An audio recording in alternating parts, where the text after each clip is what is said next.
Les raisons de mon engagement politique, je pense qu'elles sont multiples. Dans un premier temps, je me suis engagée quand j'ai participé à une réunion où il y avait des anciens. Et c'était pour le parti, le PIT, où j'ai vu des anciens qui ont tout donné pour le Sénégal.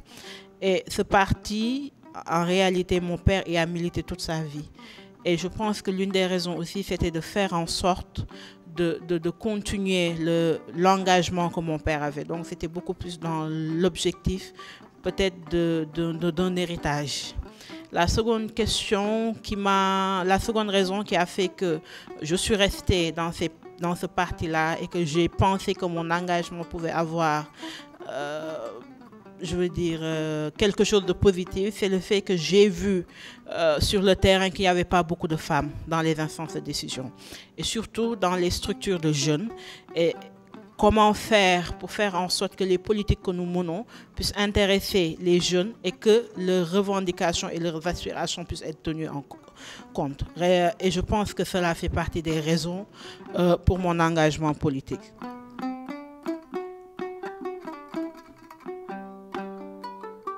Pour le parcours, je devrais dire que j'ai commencé d'abord à être dans des associations. À l'âge de 11 ans, mon père, je reviens toujours à lui, a créé une association pour nous, l'association des jeunes pour l'aide, l'entrepreneuriat et la solidarité. Et après, je dirais pas accident, mais par le fait par beaucoup de circonstances, j'ai été militante politique du PIT depuis 2006, où j'ai dirigé la structure des jeunes.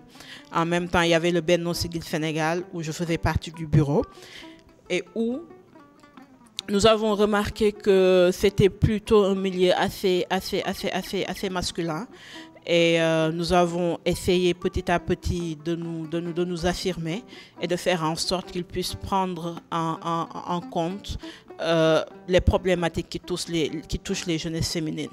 Ensuite, j'ai été, avec l'événement du 23 juin, actrice véritablement de cette, je dirais pas révolution, mais des revendications qui étaient mises en avant. Et par la suite, j'ai été coordonnatrice du mouvement des jeunes du M23.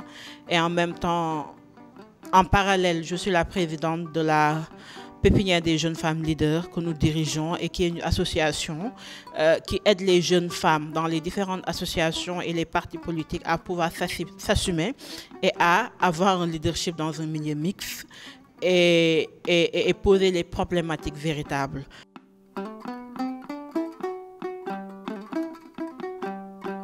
Les recommandations pour la participation des jeunes dans les partis politiques, c'est de dire que souvent, ça plaît entre guillemets aux adultes de faire croire aux jeunes que la politique elle est sale, pour que l'on ne puisse pas adhérer, pour que l'on ne puisse pas essayer de changer des choses.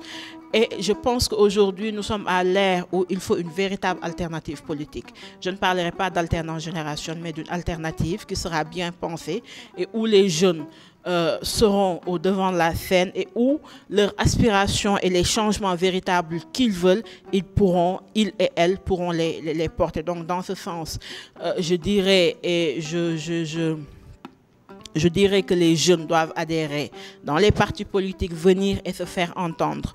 Le conseil aussi que je vais leur donner, c'est de dire que rien n'est facile, qu'il va falloir du temps pour se construire une carapace pour pouvoir faire face à ces adultes-là et pour véritablement que nos revendications puissent être prises en compte. Mais s'il y a assez de jeunes outillés intellectuellement et qui ont envie que les choses changent, je pense que même cette question d'alternance générationnelle, d'alternative sera derrière nous, mais c'est sur le long terme. Donc, en gros, le conseil que je peux leur donner, c'est de venir dans ces partis politiques-là et que le changement, c'est maintenant, mais le changement aussi ne se fera pas sans nous et sans une volonté manifeste d'être dans ces instances-là.